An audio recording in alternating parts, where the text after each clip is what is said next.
இனிமே கண்ணை மூடிட்டு கடலை எண்ணெய் வாங்கலாம். ஏன்னா மந்த்ரா கடலை எண்ணெய் இதயத்தின் தயாரிப்பு. வறுக்க பொரிக்க ஏன் எல்லா சமையலுக்கும் மந்த்ரா தான். மந்த்ரா கடலை எண்ணெய், அபார ருசி, ஆரோக்கியமான உடல் நலம். வணக்கம். செய்தி சுருக்கம். எதிர்க்கட்சிகள் தொடர்ந்து அமளி. லோக்சபா நாள் முழுதும் ஒத்திவைப்பு. பார்லிமெண்ட் பட்ஜெட் கூட்டத்தொடர் கடந்த மாதம் 22ஆம் தேதி ஜனாதிபதி உரையுடன் துவங்கியது. பிப்ரவரி 1 மத்திய நிதியமைச்சர் நிர்மலா சீதாராமன் பட்ஜெட் தாக்கல் செய்தார். தொடர்ந்து ஜனாதிபதி உரைக்கு நன்றி தெரிவிக்கும் தீர்மானம் மீதான விவாதம் துவங்கியது. ஆனால் விவாதத்தை சுமூகமாக நடத்த விடாமல் காங்கிரஸ் உள்ளிட்ட எதிர்க்கட்சி எம்பிக்கள் தொடர்ந்து அமளியில் ஈடுபட்டனர். இதனால் லோக்சபா நடவடிக்கை கடுமையாக பாதிக்கப்பட்டது.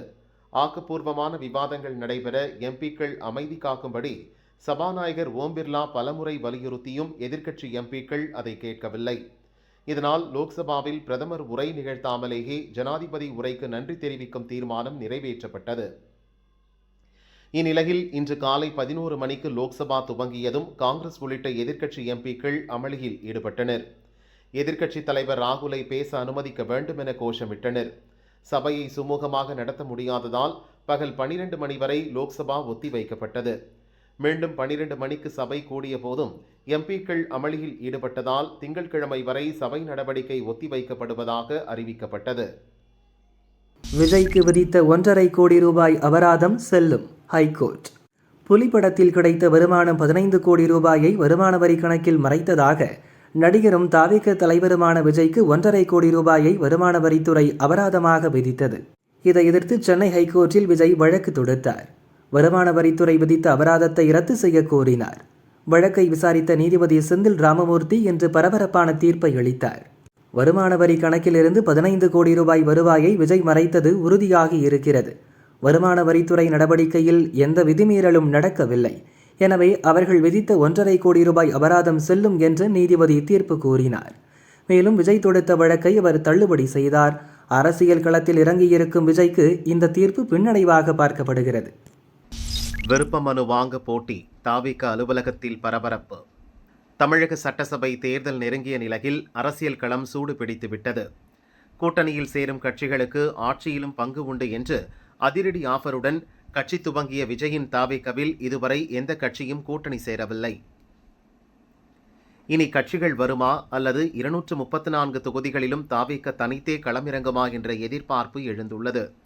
இந்த நிலையில் 234 தொகுதிகளுக்கும் விருப்ப மனு விநியோகத்தை இன்று தாவேக துவங்கியது.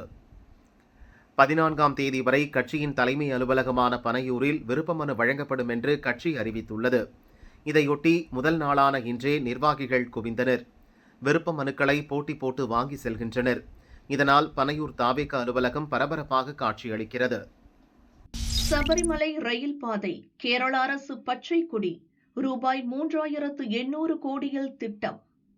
கேரளாவின் சபரிமலை ஐயப்பன் கோயிலுக்கு செல்லும் பக்தர்களின் வசதிக்காக அங்கமாலி எருமேலி இடையே 110 கிலோமீட்டர் தூர சபரிமலை ரயில் பாதை அமைக்கும் திட்டம் 20 ஆண்டுக்கு முன் அறிவிக்கப்பட்டது.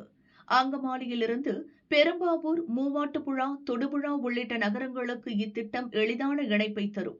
இத்திட்டத்திற்காக வெறும் 8 கிலோமீட்டர் நிலம் மட்டுமே கையகப்படுத்தப்பட்ட நிலையில் மேற்கொண்டு பணி தொடராமல் கிடப்பில் போடப்பட்டது. பல்வேறு காரணங்களால் இத்திட்டத்தை முன்னெடுக்க முடியாத நிலையில் தற்போது இதற்கான திட்ட மதிப்பீடு 3800 கோடி ரூபாயாக உயர்ந்துள்ளது. இத்திட்டத்திற்கான செலவின் 50% மாநில அரசும் மீதமுள்ள 50%ஐ ரயில்வே அமைச்சகமும் செலவழிக்கும். நிலம் கையகப்படுத்தும் பணியை மாநில அரசு விரைந்து மேற்கொள்ள வேண்டும் என ரயில்வே அமைச்சர் அஸ்வினி வைஷ்ணவ் கூறினார். பல்வேறு தரப்பு மக்கள் ஐயப்ப பக்தர்களின் கோரிக்கையை ஏற்று இத்திட்டத்தை விரைந்து செயல்படுத்த கேரள மாநில அரசு பச்சை கொடி காட்டியுள்ளது.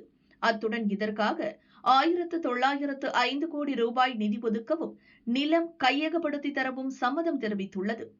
புனலூர் நெடுமங்காடு வழியாக விழிஞம் சர்வதேச துறைமுகம் வரை இந்த ரயில் பாதையை நீட்டிக்கவும் ரயில்வே நிர்வாகம் திட்டமிட்டுள்ளது.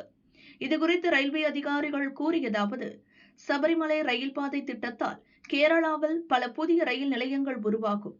ஏற்கனவே தெற்கு மண்டலத்தில் ரயில்வேவுக்கு அதிக வருவாய் ஈட்டித்தரும் மாநிலங்களில் கேரளாவும் ஒன்று.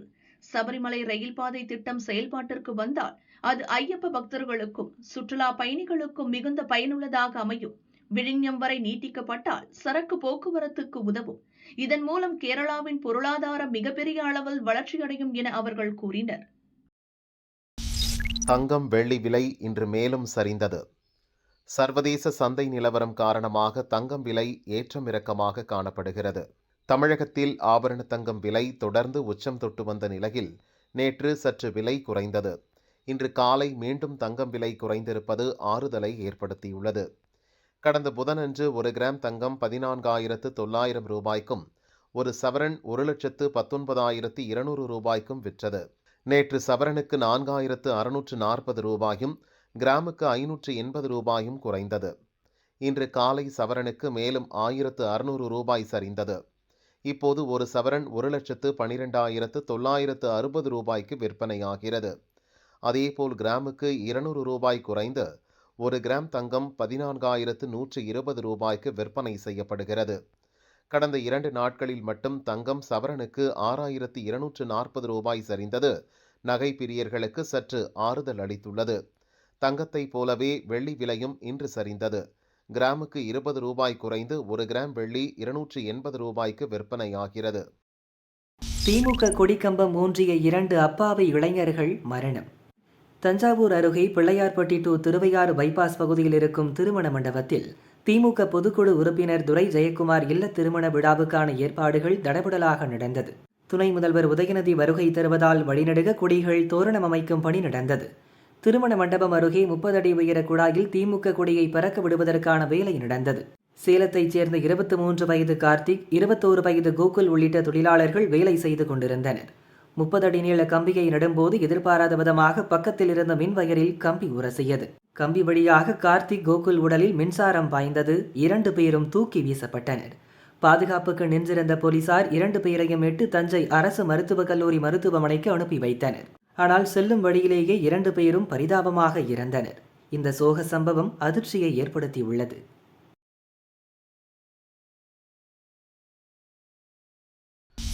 பாரதிய ஜனதா முதல்வரை அறிவித்த உடனே மீண்டும் வெடித்த பயங்கர கலவரம். மணிப்பூரில் பக்பக் அதிர்ச்சி காட்சிகள்.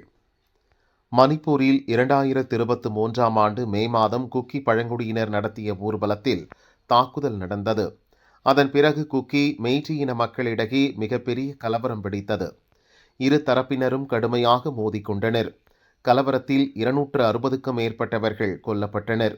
ஆயிரக்கணக்கானோர் தங்கள் வீடுகளை இழந்தனர். இரு தரப்பைச் சேர்ந்த ஆயுத குழுக்களும் தொடர்ந்து மோதலில் ஈடுபட்டு வந்த நிலையில் கடந்த ஆண்டு பிப்ரவரி மாதம் பைரோன் சிங் தலைமையிலான பாரதிய ஜனதா அரசு ஆட்சியிலிருந்து விலகியது.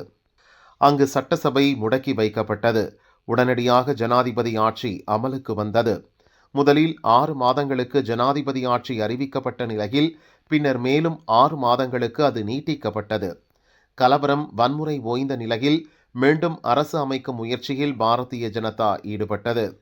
மெய்ட்டி, குக்கி இனங்களைச் சேர்ந்த பாரதிய ஜனதா எம்எல்ஏக்கள், கூட்டணி கட்சி மற்றும் சுயேட்சை எம்எல்ஏக்களிடம் இது பற்றி பாரதிய ஜனதா மேலிட பொறுப்பாளர் PL சந்தோஷ் கருத்து கேட்டார். அதில் பாசிட்டிவான முடிவு எடுக்கப்பட்டது. பின்னர் டெல்லியில் உள்ள பாரதிய ஜனதா தலைமை அலுவலகத்தில் மணிப்பூர் பாரதிய ஜனதா எம்எல்ஏக்கள் கூட்டம் நடந்தது.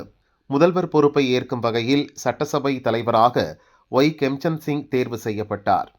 குக்கி பழங்குடியினத்தைச் சேர்ந்த மாஜி பெண் அமைச்சர் நெம்சா கிப்ஜன் துணை முதல்வராக தேர்வானார். புதிய அரசு பதவியேற்கும் வகையில் ஜனாதிபதி ஆட்சி வாபஸ் பெறப்பட்டது. 12ஆம் தேதிக்குள் பதவியேற்பு விழா நடக்கும் என்று எதிர்பார்க்கப்படுகிறது. இந்த நிலையில் மீண்டும் மணிப்பூரில் பயங்கர கலவரம் வெடித்துள்ளது. குக்கி இன மக்கள் அதிகம் வசிக்கும் பகுதிகளுக்கு தனி மாநிலம் கேட்டு சுரச்சன்பூரில் நடந்த போராட்டத்தில் வன்முறை வெடித்தது.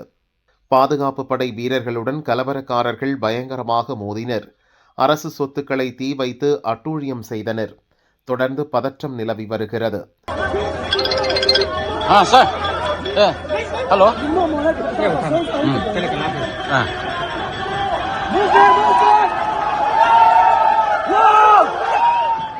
No, never.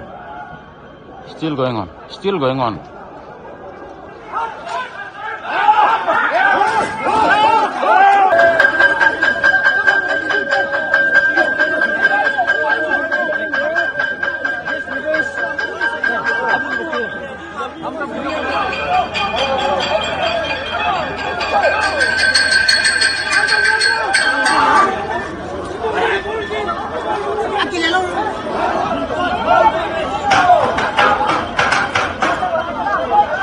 அமைதியை கொண்டு வருவதற்காக போலீஸ், துணை ராணுவ படைகள் குவிக்கப்பட்டுள்ளன.